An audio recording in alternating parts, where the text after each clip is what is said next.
Bonjour et bienvenue dans le podcast Démesuré, votre dose de boost entrepreneurial pour bien vivre l'entrepreneuriat au quotidien. Je m'appelle Marjorie et je suis ancienne gestionnaire de clientèle en banque. Il y a quelques années, je me suis échappée des agences bancaires pour vivre librement, me réaliser à travers ma créativité et devenir ce dont j'avais toujours rêvé, chef d'entreprise sur le web. Ça a été un grand saut dans le vide, mais aujourd'hui je ne le regrette pas du tout, tellement je me sens épanouie et accomplie. Aujourd'hui, j'accompagne les femmes entrepreneurs à passer à l'action pour communiquer de façon stratégique et authentique pour vivre sereinement de leur business avec efficacité. Grâce à mon profil atypique, mi-stratégique, mi-énergétique, avec mon programme signature Manifesting Magic, j'offre à mes clientes une aide et un soutien à 360 degrés dans leur aventure entrepreneuriale digitale. Dans ce podcast, vous ne trouverez pas de conseils magiques ou de solutions miracles, mais un vrai partage d'expériences et de connaissances sans tabou ni faux semblants. Chaque semaine, je vous parle de business, de stratégie, de marketing, mais aussi de mindset, de développement personnel, d'intuition, de créativité et de spiritualité. Alors installez-vous confortablement et bonne écoute de l'épisode du jour. Bienvenue à toi, dans cet épisode nous allons aborder un défi que nous rencontrons toutes en tant qu'entrepreneurs, comment allier notre vie personnelle à notre quotidien d'entrepreneur. Donc aujourd'hui, je vais vous partager les 5 clés que j'ai trouvées les plus utiles pour créer un équilibre entre ces deux aspects importants de notre vie. On est en période estivale et souvent avec un rythme différent. Et surtout quand on est maman, que c'est les vacances scolaires, qu'il fait beau, qu'on préfère aller profiter à la plage avec les enfants, dans la nature, plutôt que d'être enfermé dans notre bureau, derrière notre écran d'ordinateur. La rentrée, c'est le bon moment pour poser son organisation, sa jauge de bonheur un petit peu dans chaque pilier de vie, donc tu peux faire la roue des 9 piliers de vie pour t'aider à voir là où tu n'es pas satisfaite et là où il y a des choses à améliorer, à changer, à transformer. Bien sûr, on fait le travail étape par étape, on travaille 1 à 2 piliers seulement à la fois. Donc les piliers de la vie personnelle et professionnelle, ils varient en fonction des individus, de leurs valeurs, de leurs aspirations, mais je vais vous donner quelques piliers fondamentaux, souvent cités dans chaque domaine. Donc par rapport à la vie personnelle, il y a la santé physique, donc avec l'exercice régulier, une alimentation saine, un sommeil suffisant, qui sont essentiels pour maintenir une bonne santé physique. La santé mentale, il s'agit de prendre soin de son bien-être émotionnel et mental, donc par exemple à travers la méditation, le yoga, la thérapie ou le simple fait de passer du temps seul. Les relations, parce que des relations saines avec notre famille, nos amis, des partenaires contribuent à notre bonheur et à notre bien-être général. Le développement personnel, ça comprend l'éducation, l'apprentissage de nouvelles compétences, la lecture et d'autres formes d'auto-amélioration.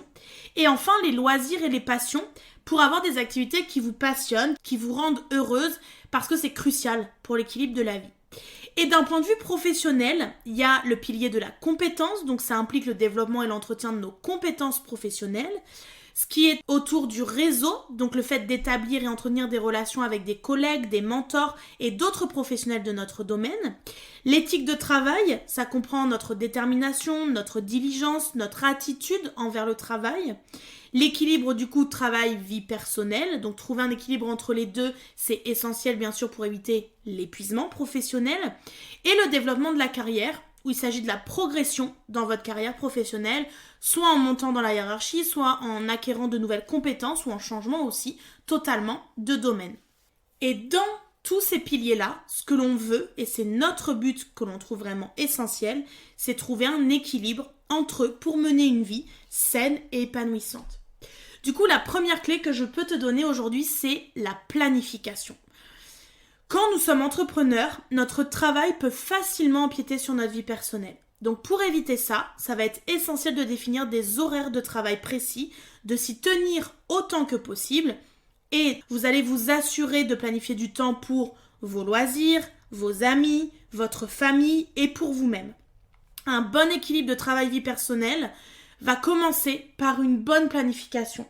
Donc je vous invite à travailler votre calendrier, votre planning. D'ailleurs, j'ai tenu un atelier Boost Organisation qui est vraiment essentiel pour venir planifier selon qui l'on est, parce que chaque individu doit trouver sa propre organisation Créer aussi un calendrier éditorial pour sa visibilité, étaler dans le temps les actions qui vont être nécessaires pour se rendre visible. Faire aussi de l'administratif, de la compta, du suivi client de façon régulière. C'est important de ne pas négliger ces tâches-là et de les laisser s'entasser parce que plus on les laisse s'entasser, moins on a envie de s'y plonger, de s'y mettre. Et malheureusement, ça peut nous jouer des tours, nous amener vers la procrastination, l'ennui, la démotivation, etc. La deuxième clé, c'est la délégation. Il est impossible de tout faire soi-même, surtout quand on fait grandir son business. Le plus dur, mais le plus important, c'est de reconnaître quand il est temps de déléguer certaines tâches. Donc, tu peux être dans le manque de temps, tu peux te trouver sous stress et sous pression constante, tu peux être toujours à travailler avec des deadlines courtes, tu as l'impression du coup de courir partout, tu as la sensation de ne pas avoir le temps de tout faire et d'être partout, et donc il y a une baisse de qualité de présence et d'accompagnement dans ce que tu pratiques au quotidien. Que ce soit dans votre entreprise où vous pourriez embaucher un assistant virtuel ou déléguer certaines tâches à votre équipe, ou alors dans votre vie personnelle où vous pourriez demander de l'aide pour des tâches ménagères ou de la garde d'enfants, déléguer peut vraiment vous aider à mieux gérer votre temps et à réduire votre stress considérablement.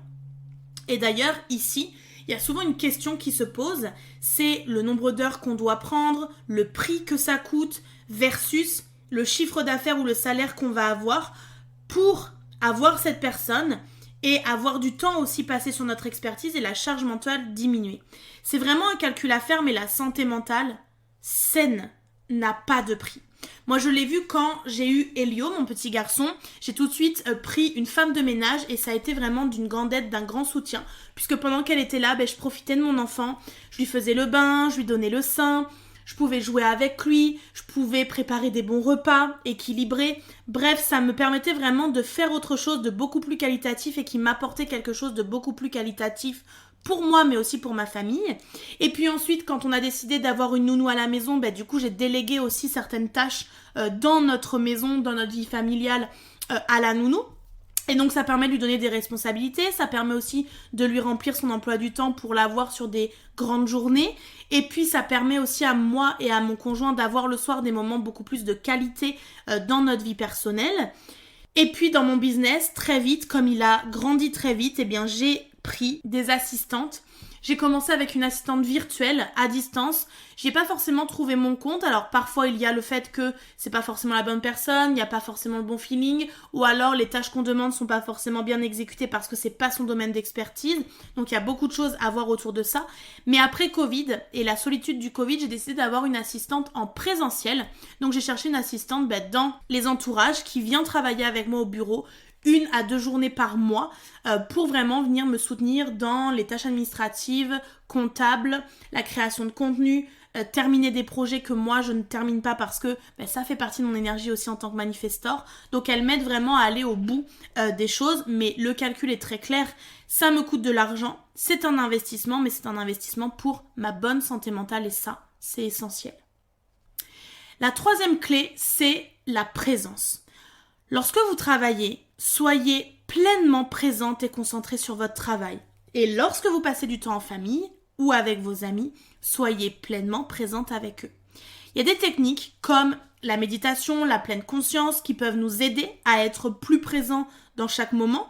L'instant présent, la pleine conscience de ce qu'on est en train de vivre, c'est vraiment essentiel et important pour avoir la sensation d'avoir bien profité, d'avoir pris en compte chaque minute, chaque seconde qui passait et de se sentir vraiment épanoui après cette dose d'amour, de bien-être qu'on a pu recevoir. Donc ça peut non seulement améliorer notre productivité au travail, mais aussi la qualité de notre temps passé en dehors du travail.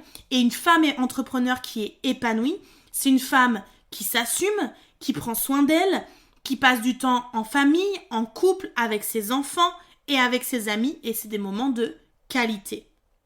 Moi, j'en suis arrivée maintenant à me dire que je préfère avoir une assistante, avoir une nounou, avoir une femme de ménage, peu importe, que ça me coûte de l'argent, que l'on sacrifie peut-être un autre pôle de dépenses comme les loisirs, les restaurants, etc.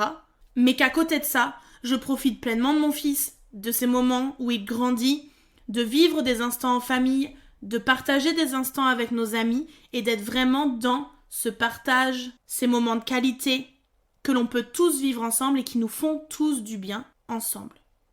Et donc dans cette notion de présence, il y a aussi une notion d'équilibre ici, mais surtout de réponse à ses besoins. De quoi j'ai besoin? Il faut écouter de quoi notre corps a besoin, de quoi notre cœur a besoin. Et ça nous demande vraiment de nous apporter de l'amour de soi que de décider de plutôt débaucher et se dire ok, je vais passer un temps avec mes enfants à jouer avec eux de qualité pendant 1 heure, plutôt que se dire je vais speeder à faire les courses, je vais speeder à faire le repas, ensuite je vais faire du repassage, ensuite je vais faire du ménage, etc. etc.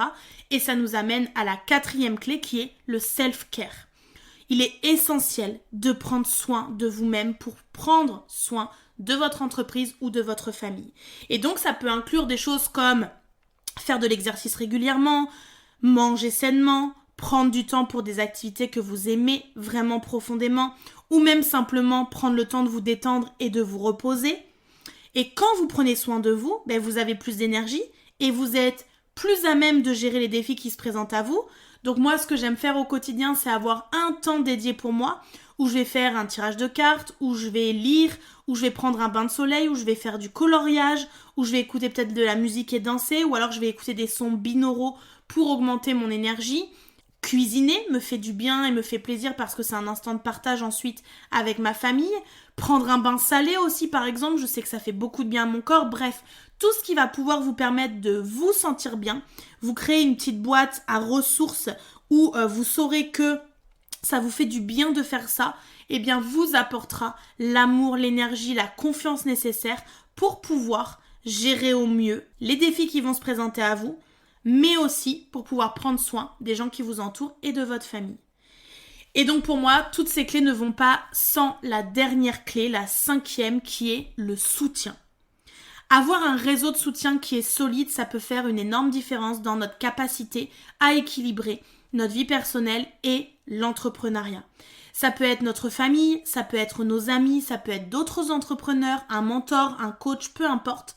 Mais n'hésitez pas à demander de l'aide quand vous en avez besoin et à chercher du soutien quand les choses deviennent difficiles. En 2023, tout aurait pu exploser dans ma vie. Ma famille, mon couple, mon entreprise. Il y avait un point central que cette année m'a fait comprendre et pratiquer, c'est la communication et le fait de demander de l'aide. S'entourer, être accompagné, pouvoir livrer ses émotions, ses peurs, ses états d'âme aussi, ses questions parfois pour avoir un retour du feedback et ouvrir les possibilités, ça permet de vraiment soulager le corps, l'esprit et de recevoir tellement de choses. Recevoir du soutien, c'est recevoir de l'amour, c'est recevoir de la bienveillance, c'est recevoir de l'aide, c'est pouvoir brainstormer, réfléchir à des choses ensemble, ouvrir des possibilités. Donc c'est cette capacité d'ouverture vers autre chose, vers quelque chose d'encore plus beau et d'encore plus grand. Voilà les filles, ce sont les 5 clés pour allier votre vie personnelle à votre quotidien d'entrepreneur. J'espère qu'elles vous seront utiles, mais rappelez-vous qu'il n'y a pas de solution unique pour tout le monde. C'est important de trouver ce qui fonctionne pour vous, de vous donner la permission de faire des ajustements nécessaires pour trouver votre propre équilibre et de pouvoir le maintenir sur la durée. Et ce n'est même pas le même équilibre qu'on maintient, c'est on réajuste pour être sans cesse dans l'équilibre nécessaire pour nous à l'instant présent. Et surtout, n'hésitez pas à mettre en pratique ces conseils et à me faire part de vos propres expériences. Merci d'avoir écouté cet épisode. Si cet épisode vous a plu, n'hésitez pas à le partager autour de vous et laissez-moi un commentaire et 5 étoiles. Ça me motivera à vous préparer plein d'autres épisodes inspirants. Et d'ailleurs, on se dit à la semaine prochaine pour le prochain épisode.